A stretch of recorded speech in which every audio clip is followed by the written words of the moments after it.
گزشتہ مجلس میں یہ عرض کر دی گئی تھی کہ 7 چیزیں ایسی ہیں جو انسان کی زندگی میں راحت، آرام اور خوشی لانے والی ہے۔ ان میں سے پہلے نمبر پر قرآن پاک کی تلاوت اور اس کے فوائد عرض کر دیے گئے تھے جو یقیناً یاد ہوں گے۔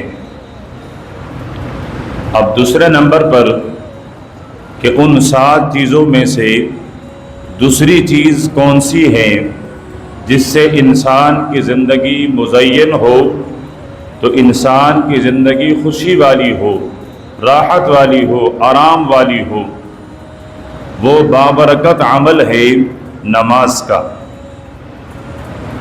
کہ جب کوئی مسلمان نماز کی پابندی کرتا ہے تو نماز کی پابندی کی وجہ سے اللہ رب العزت اس کی زندگی میں خوشی عطا فرماتے ہیں، راحت عطا فرماتے ہیں۔ بظاہر غربت کی زندگی ہوتی ہے، بظاہر فقر کی زندگی ہوتی ہے، لیکن وہ فقر کی زندگی، وہ غربت کی زندگی، دل کے اندر خوشی اور اطمینان اور سرور ایسا ہوتا ہے گویا کہ وہ شاہوں کی زندگی ہے، گویا کہ وہ بادشاہوں کی زندگی ہے۔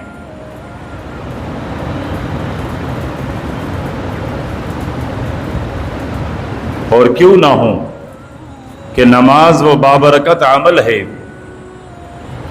جس کے لیے خلاق عالم نے رحمت للعالمین پیغمبر کو عرش کے اوپر بلایا ہے۔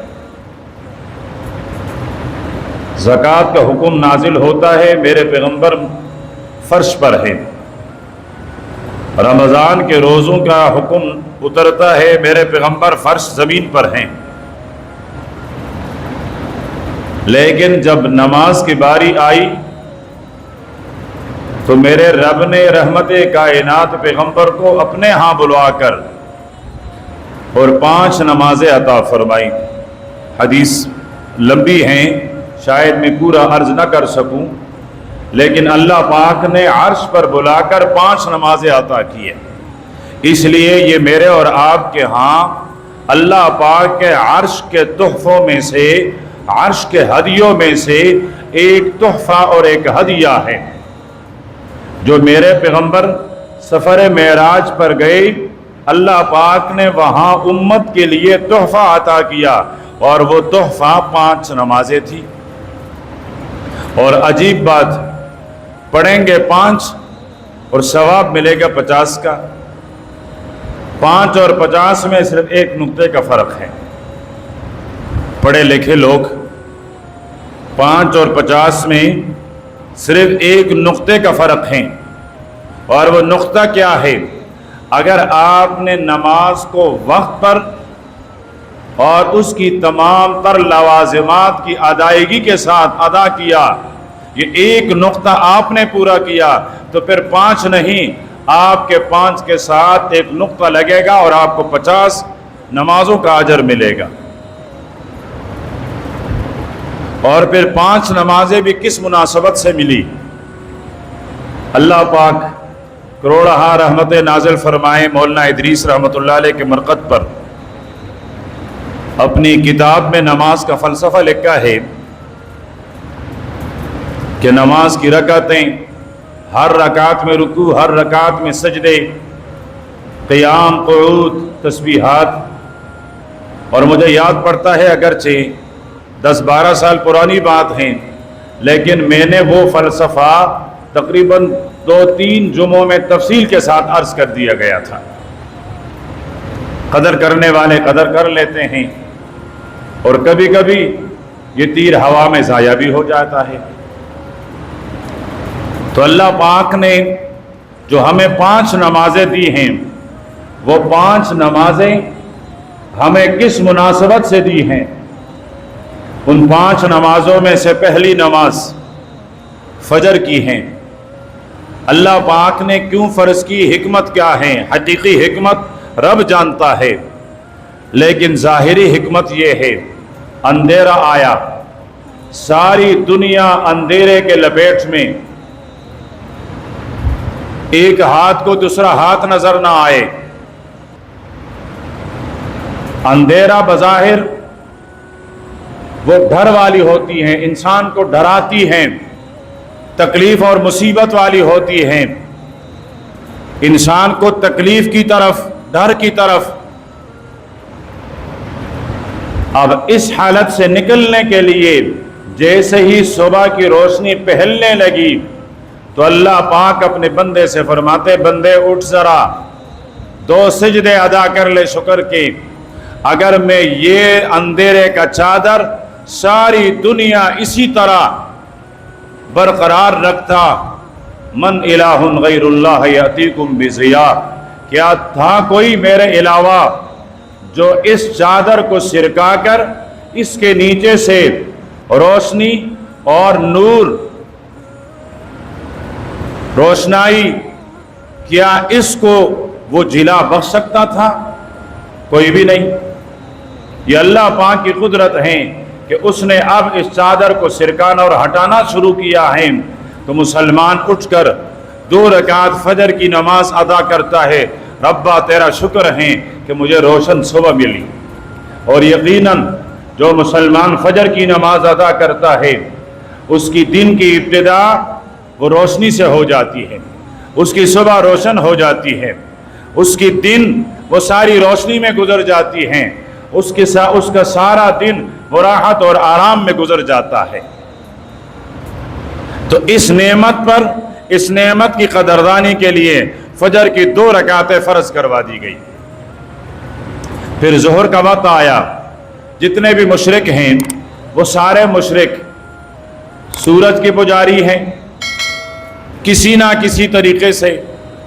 کوئی سورج جیسے طلوع ہوتا ہے اس وقت ان کی عبادت کرتا ہے، جس طرح اللہ کے پیارے پیغمبر نے فرمایا جب سورج طلوع ہو رہا ہو اسی وقت آپ سجدہ نہ کریں. وجہ فرمایا تطلع بین قرنی شیطان، اس لیے کہ یہ شیطان کے دونوں سینگوں کے درمیان طلوع ہوتا ہے، تو تمہارا سجدہ کہیں شیطان کے ان 2 سینگوں کی طرف نہ ہو جائیں. تو اس لیے منع فرمایا کہ نہیں، یہ مکروہ وقت ہیں، سورج کو تھوڑا سا اوپر چڑھنے دیں. جب یہ تھوڑا سا بلند ہوتا ہے پھر 2 رکعتیں ہم اشراق کی ادا کرتے ہیں. مشرکین بھی سورج کے پجاری، لیکن جب ظہر کا وقت ہوتا ہے سورج پر بھی زوال آتا ہے. ہم کہتے ہیں نا فلان ٹائم سے فلان ٹائم کے بعد زوال شروع ہو جاتا ہے. اب سورج ڈھلنے لگا، پتہ چلا اگر یہ تمہارا معبود ہوتا، اگر اس میں رب ہونے کی صفت ہوتی، اگر یہ الہ بن سکتا تھا، اگر یہ خدا بن سکتا تھا، اگر یہ معبود ہونے کے لیے مناسب تھا تو اس پر زوال کیوں آیا، یہ ڈھل کیوں رہا ہے؟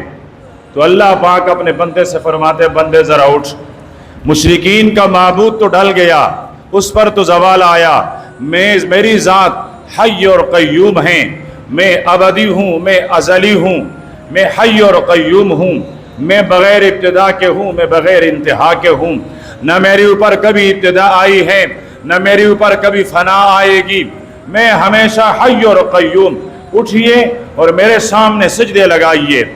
تو مسلمان اٹھ کر ظہر کی نماز ادا کرتا ہے، ربا میں نے مان لیا تیرے علاوہ ہر ایک کو زوال ہے، تجھے کوئی زوال نہیں. اور ظہر کا یہ وقت حدیث میں ہے آسمانوں کے دروازے کھل جاتے ہیں، آسمانوں کے دروازے کھل جاتے ہیں. مجھے اور آپ کو نظر آئے یا نہ آئے لیکن میرے محبوب نے فرمایا یقینی ہیں، سچ ہیں. فرمایا ظہر کی 4 رکعتیں فرض جب پڑھنے والا پڑھتا ہے، ادا کرتا ہے، اس کے اور عرش تک پہنچنے کے درمیان کوئی حائل نہیں ہوتا. اس کی ظہر کی نماز براہ راست آسمان سے اوپر عرش تک پہنچتی ہیں، اس لیے کہ آسمان کے دروازے تو کھلے ہوئے ہوتے ہیں. تو یہ ظہر کی نماز اس خوشی میں ادا کرتا ہے کہ مشرکین کا معبود ڈھل گیا اور میرا معبود وہ ہمیشہ ہوگا. پھر عصر کا وقت آتا ہے، تاریخ نے لکھا ہے کہ حضرت آدم علیہ السلام نے اور حضرت حوا نے شیطان کے ورغلانے پر وہ جو درخت کے قریب گھر جا کر اس سے کچھ کھایا تھا تو وہ عصر کا وقت تھا، شجر ممنوعہ جس کے لیے اللہ پاک نے منع فرمایا تھا وَلَا تَقْرَبَا هَٰذِهِ الشَّجَرَةَ، خبردار تم دونوں اس درخت سے کھانا تو دور کی بات قریب بھی نہ جانا۔ لیکن فوسوس لهما الشیطان، شیطان نے دونوں کے دل میں وسوسہ ڈالا، چلے گئے۔ اللہ پاک کو یہی منظور تھا کہ انسان کی نسل چلے اور اس کے لیے آدم کو دنیا میں آنا تھا۔ وَإِذْ غَنَمْ دَانَا بَانَ شُلَبَابَاتَ، دا غنم دانا بانا شُلَبَابَاتَ، زکا جنت زید توالد تناسل نو، جنت میں اولاد نسل اس کا پہلنا، وہ جنت اس کے لیے نہیں تھی، اس کے لیے دنیا تھی۔ تو یہ ایک بہانہ بنا اور اس بہانے کے خاطر اللہ پاک نے آدم کو زمین پہ اتارا۔ اب یہ بظاہر کوتاہی لگتی ہیں، کوتاہی ہے نہیں لیکن لگتی ہیں۔ اب اس وقت بندہ اٹھتا ہے کہ چلو ہمارے دادا سے اگر کچھ کوتاہی ہوئی ہے، ہم تلافی کے لیے 4 رکعتیں ادا کر لیتے ہیں، سجدے لگا لیتے ہیں۔ تو عصر کی نماز کے لیے اللہ پاک نے اس کا انتخاب فرمایا۔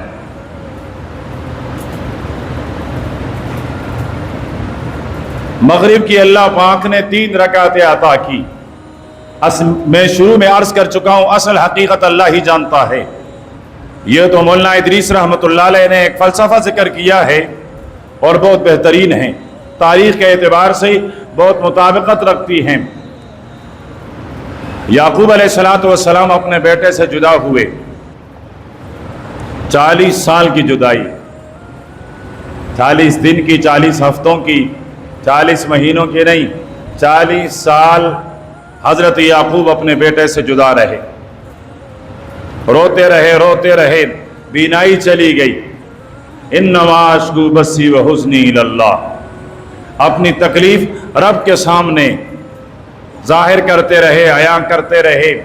ایک زمانہ گزر گیا، حضرت یوسف علیہ السلام کی قمیص آئی تو فرمانے لگے انی لاجد ریح یوسف، اگر تم مجھے بے وقوف خیال نہ کرو، اگر تم یہ نہ کہو کہ اس بوڑھے کا دماغ چل گیا ہے، تو میں تمہیں بتاؤں لاجد ریح یوسف، میں یوسف کی خوشبو سونگھ رہا ہوں۔ انہوں نے کہا بابا 40 سال ہو گئے ہیں، کہاں یوسف، کہاں ابھی آنا۔ اب یوسف علیہ السلام کی قمیص آئی، خوشخبری دینے والے نے خوشخبری دی۔ تاریخ لکھتا ہے جس نے پہلے والا قمیص لایا تھا اسی نے کہا دوسری قمیص بھی مجھے دے دو، غم کا قمیص بھی میں لے کر گیا تھا تاکہ خوشی کا قمیص بھی میں پیش کر لوں۔ قمیص پیش کیا۔ یعقوب علیہ السلام نے پوچھا یہ بتاؤ کہ میرا بیٹا یوسف زندہ ہے؟ اس نے کہا جی بابا۔ دوسرا سوال کیا کہ ذرا یہ بتاؤ کہ میرا بیٹا یوسف اپنے آباء و اجداد کے دین پر ہے؟ یہ ہوتی ہے تربیت اور یہ ہوتی ہے فکر۔ باپ کو 40 سال بعد بھی فکر ہے، اپنے بیٹے کی دین کی فکر ہے، دینی تربیت کی فکر ہے کہ کیا میرا بیٹا 40 سال بچھڑ کر اب بھی اپنے آباء و اجداد حضرت ابراہیم کی ملت پر ہے؟ اس نے کہا جی بابا۔ فرمایا اچھا کس حال میں ہیں؟ اس نے کہا وہ تو مصر کے تخت پر بیٹھا ہوا ہے۔ حضرت یعقوب علیہ السلام اٹھے اور 3 سجدے شکر کے ادا کیے، میرا بیٹا زندہ ہے، میرا بیٹا آباء و اجداد کی ملت پر ہے اور میرا بیٹا تخت مصر پر ہے۔ اللہ پاک کو حضرت یعقوب کے وہ 3 سجدے، وہ 3 رکعتیں اتنے پیارے آئے، جب میرے محبوب عرش پر گیا فرمایا محبوبم اور کچھ بھی دینا چاہتا تھا لیکن ساتھ میں یعقوب کے 3 سجدے بھی لے کر جا۔ اللہ پاک نے عشاء کی ہمیں 4 فرض ادا کیے، 4 فرض۔ علامہ ادریس فرماتے ہیں رحمہ اللہ، حضرت موسیٰ علیہ السلام کو 4 غم کھائے جا رہے تھے، 4 پریشانیاں تھی حضرت موسیٰ علیہ السلام کو۔ حضرت موسیٰ علیہ السلام کی پریشانیاں، فکر، یہ دریا ہیں، دریائے نیل، پیچھے فرعون کی فوجیں ہیں، سامنے دیکھتے ہیں تو دریا کی موجیں ہیں، ادھر بنی اسرائیل جیسی ناشکر قوم ہیں، وہ کہہ رہی ہیں موسیٰ انا لمدرکون، ہم تو پکڑے گئے، ہم تو گھیر لیے گئے، تم نے ہمیں نکالا، اب دیکھو پیچھے فرعون اور اس کی فوجیں، سامنے دیکھیں تو دریا کی موجیں، جائیں تو کہاں جائیں، موسیٰ تو نے تو غرق کروا دیا۔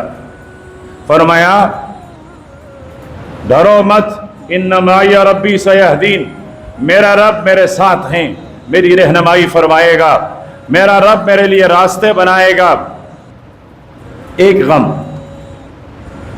دوسری غم اور دوسری پریشانی حضرت موسیٰ علیہ السلام کی کہ اب یہ قوم اس دریا کو صحیح سالم، غرق ہوئے بغیر، ڈوبے بغیر دریا کیسے پار کرائیں۔ فکر مند ہے اللہ کا نبی حضرت کریم پیغمبر حضرت موسیٰ علیہ السلام۔ تیسری پریشانی، فرعون کی فوجیں ہیں، لشکر لے کر آ رہا ہے، ہم نہتے ہیں، ہمارے ہاتھ میں تو کچھ نہیں، مقابلہ بھی نہیں کر سکتے ہیں، فرعون سے نجات کیسے ملے گی، فرعون سے خلاصی کیسے ملے گی۔ اور چوتھی پریشانی، یہ دشمن تباہ کیسے ہوگا، ہمیں نجات کیسے ملے اور اس کو تباہی کیسے ملے، یہ کیسے تباہ ہو جائے۔ اللہ پاک نے فرمایا موسیٰ ڈرنے کی، خوف کی، غمگین ہونے کی ضرورت نہیں، اضرب بعصاک البحر، ذرا ابتدا کیجئے، بسم اللہ کیجئے، ماریے دریا کو، مارا راستے بن گئی۔ فرمایا لے جاؤ بنی اسرائیل کو، لے کر گیا، پار کروایا۔ ادھر دیکھا فرعونیوں نے، ویسے کسی جگہ فرعون نے کہا ہے وَهَذِهِ الْأَنْهَارُ تَجْرِي مِن تَحْتِي، قرآن پاک میں ہے، اور فرعون کہتا ہے وَهَذِهِ الْأَنْهَارُ تَجْرِي مِن تَحْتِي۔ اس سے پتہ چلتا ہے جب موسیٰ کو دیکھا، جب دریا کو دیکھا، جب بنی اسرائیل کو دریا پار کرتے دیکھا تو فرعون کے نیچے سے نہریں جاری ہو گئی تھی۔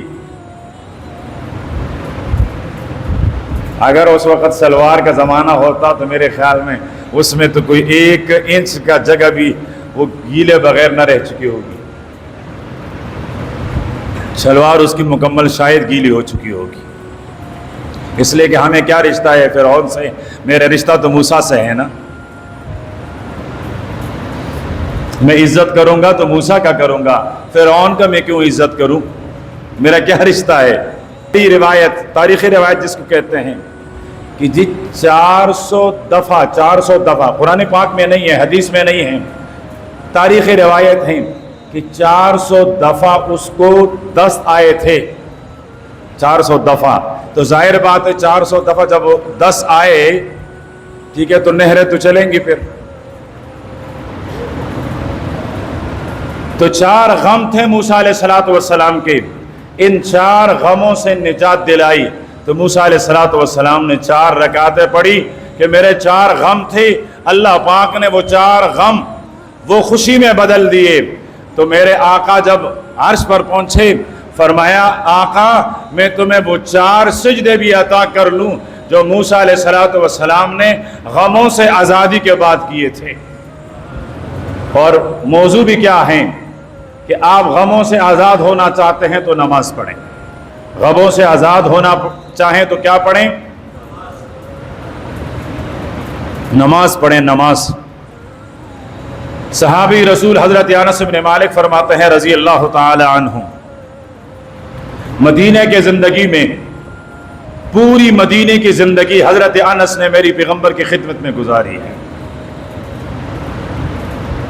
خادم ہیں، اور خادم بھی کوئی عام نہیں، خاص خادم، ہر وقت میرے پیغمبر کی خدمت میں لگا رہتا ہے۔ یہ حضرت انس فرماتے ہیں رضی اللہ تعالی عنہم، میرے پیغمبر پر جب بھی کوئی پریشانی آتی تو آپ نماز کی طرف متوجہ ہو جایا کرتے تھے۔ ہم دوستوں کی طرف بھاگتے ہیں، بازاروں کی طرف، تجارت کی طرف، کس چیز کی طرف، لیکن فرمایا میرے پیغمبر جب پریشان ہوتے تھے تو نماز کی طرف، مصلی کی طرف آیا کرتے تھے۔ تو نماز کی پابندی، اور جب کوئی مسلمان نماز کی پابندی کرتا ہے، یہ آخری بات کر کے ختم کرتا ہوں، تو اللہ رب العزت بڑی بڑی 5 نعمتیں عطا کرتا ہے۔ جب کوئی مسلمان نماز ادا نہیں کرتا ہے، نماز کی پابندی کرتا ہے، یہ لفظ اس پر غور کریں، میں عرض کر رہا ہوں جو مسلمان نماز کی پابندی کرتا ہے تو اللہ پاک کتنے نعمتیں عطا کرتے ہیں؟ 5 نعمتیں عطا کرتے ہیں۔ سب سے پہلی نعمت اور سب سے بڑی نعمت، موت کے وقت انسان بہت زیادہ پریشان ہوتا ہے، بہت زیادہ پریشان ہوتا ہے۔ کتنے سارے لوگ ہیں جو موت کے وقت بغیر کلمے کے دنیا سے چلے جاتے ہیں، موت کی سختی کو برداشت نہیں کر پاتے ہیں۔ کتنے سارے لوگ زندگی بھر لا الہ الا اللہ پڑھا ہوا ہوتا ہے، لیکن موت کی وقت موت کی تنگی اور سختی کو برداشت کیے بغیر ٹھیک وہ دنیا سے لا الہ الا اللہ کہے بغیر دنیا سے چلے جاتے ہیں۔ تو اللہ پاک نماز کی پابندی کرنے والے کو موت کی تنگی سے نجات دیتا ہے۔ اس کی موت آتی ہے تو آسانی سے، کبھی سجدے میں، کبھی رکوع میں، کبھی لا الہ الا اللہ ذکر کرتے ہوئے، کبھی قرآن پاک کی تلاوت میں، اور کوئی رات کو سویا، صبح گھر والے آئے، بابا اٹھیے اٹھیے، بابا کو اٹھانا چاہتے ہیں، بابا کی روح کوئی اور ہے۔ تو فرمائیں کہ اگر موت کے اس سختی اور تنگی سے بچنا چاہیں تو فرمائیں نماز کی پابندی کریں۔ دوسرے نمبر پر اللہ کے پیارے پیغمبر نے ارشاد فرمایا، آخرت کی منازل میں سے پہلی منزل قبر ہے، اور فرمایا خبردار مٹی کا ڈھیر نہ سمجھنا، یہ مٹی کا ڈھیر نہیں ہے، یا جنت کا باغیچہ ہے یا جہنم کے وادیوں میں سے ایک وادی ہے۔ اللہ پاک ہمارے لیے جنت کے باغیچوں میں سے باغیچہ بنائے۔ تو نماز کی پابندی کرنے والا قبر کی عذاب سے اللہ پاک اس کی حفاظت فرماتا ہے، قبر کی عذاب سے اللہ حفاظت فرماتا ہے۔ اسے کہا جاتا ہے آرام سے سو جا، اٹھایا جائے گا تجھے جب وقت آئے گا۔ جب یہ اٹھتا ہے تو اٹھ کر کہتا ہے یہ کیا ہے، ابھی تو سویا تھا ابھی اٹھایا۔ اس کو پتہ نہیں صدیاں گزر گئی ہیں، صدیاں گزر گئی ہیں، لیکن میں تو آرام سے سویا ہوں۔ اور قبر کے اندر اگر راحت ہے تو قبر کے اندر سختی بھی ہے۔ اہل سنت والجماعت ہم مسلمانوں کا عقیدہ یہ ہے کہ قبر کے اندر کی خوشی بھی حق، قبر کے اندر عذاب بھی حق، قبر کے اندر سانپ کا ڈسنا بھی ہے، بچھو کا ڈسنا بھی ہے، آگ بھی پیش کیا جاتا ہے۔ میرا رب کا قرآن کہتا ہے النار یعرضون علیہا غدوا وعشیا، صبح بھی شام بھی 24 گھنٹے انگارے پیش کر کے اس کو اوپر لٹھایا جاتا ہے۔ جس طرح تم گھروں میں مرغی کو تلتے ہو، بھونتے ہو، اس طرح اللہ پاک حفاظت فرمائے۔ الفاظ بڑے مشکل ہیں، اللہ حفاظت فرمائے کہ اس طرح اس مسلمان کو اس انگاروں کے اوپر لٹھا کر اس کو تکلیف دی جاتی ہے۔ اور اس قبر کے اندر ریشم کا کپڑا بچھا کر، جنت کی کھڑکی کھلوا کر جنت کی خوشبوئیں آتی ہیں اور یہ آرام سے سو جاتا ہے، یہ راحت بھی ہے۔ تیسرے نمبر پر ارشاد فرمایا جب حشر کے میدان میں ہر انسان پریشان ہوگا، عمل نامہ کیسے آئے گا، کس ہاتھ میں ملے گا؟ اگر اس نے نماز کی پابندی کی ہے تو اللہ پاک نامہ اعمال دائیں ہاتھ میں دے گا۔ وَأَمَّا مَنْ أُوتِيَ كِتَابَهُ بِيَمِينِهِ فَيَقُولُ ہاؤ ہاؤ مُقْرَؤُوا کتابیہ، آ جاؤ میری کتاب، میرا عمل نامہ دیکھو۔ میرا خیال، میرا یقین یہی تھا کہ اسی عمل نامے کے ساتھ حشر میں میری ملاقات ہوگی. ہو گئی میری ملاقات. رب نے مجھے عمل نامہ دے دیا, دایاں ہاتھ میں دے دیا. کیوں دیا؟ اس لیے کہ میں نمازی تھا. میں نمازی تھا, نماز کی پابندی کیا کرتا تھا, تو اس لیے اللہ پاک نے دایاں ہاتھ میں نامہ اعمال دیا. چوتھے نمبر پر میرا رب کا فیصلہ ہے وَإِن مِّنكُمْ إِلَّا وَارِدُهَا وَإِن مِّنكُمْ إِلَّا وَارِدُهَا. تم میں سے کوئی بھی ہے لیکن پولیس رات کے پل پر سے گزرے گا. کوئی بھی ہے. اللہ کے نبی نے ارشاد فرمایا پہلا انسان ایسا جائے گا جس طرح بجلی گھومتی ہے, آسمانی بجلی, وہ پڑک اور وہ ادھر چلا گیا. تو اس طرح تو فرمایا کہ جو نمازی ہوگا اللہ پاک پولیس رات کے پل پر سے اس کو آسانی کے ساتھ پل پار کروا دے گا. اور جو نمازی نہیں ہوگا تو دونوں طرف بڑے بڑے کنڈے ہک لگے ہوئے ہیں, وہ یوں پکڑے گا, اٹھائے گا اور اوندا منہ نیچے ڈالے گا, اور اس پل کے نیچے جہنم ہے, اس کو جہنم میں ڈالا جائے گا. پانچویں نمبر پر کہ جب کوئی انسان نماز کی پابندی کرتا ہے تو اللہ پاک اس کو بغیر حساب کتاب کے جنت میں داخل کرتا ہے. اوروں کو ٹہرایا جاتا ہے, حساب دے دے, حساب دے دے, لین میں کھڑا ہے, یہ حساب دے رہا ہے. لیکن ایک ہے نمازی جو فجر میں بھی ہیں, جو عشاء میں بھی ہیں, جو گرمی میں بھی ہیں, جو سردی میں بھی ہیں, جو لمبی راتوں میں بھی فجر کی نماز, جو چھوٹی راتوں میں بھی فجر کی نماز جماعت کے ساتھ ادا کرتا ہے, جو لمبی راتوں میں بھی تہجد گزار ہیں, جو چھوٹی راتوں میں بھی تہجد گزار ہیں. ہر وقت, ہر زمانے میں, ہر حالت میں. غریب ہیں تو نمازی ہیں, یہ مالدار ہیں تو نمازی ہیں, خوشی میں ہیں تو نمازی ہیں, غم میں ہیں تو نمازی ہیں, جس حال میں بھی ہیں, لیکن نماز کا پابند ہے, نماز نہیں چھوڑتا. تو اللہ پاک فرماتے ہیں میں اس نمازی کو حساب کتاب کیے بغیر, پوچھ گچھ کیے بغیر اس کے لیے جنت کا دروازہ کھول دیا جاتا ہے, اور اسے کہا جاتا ہے کہ تم جا اور جنت میں داخل ہو جا. تو دوسری چیز جو انسان کی زندگی میں خوشی لاتی ہے وہ چیز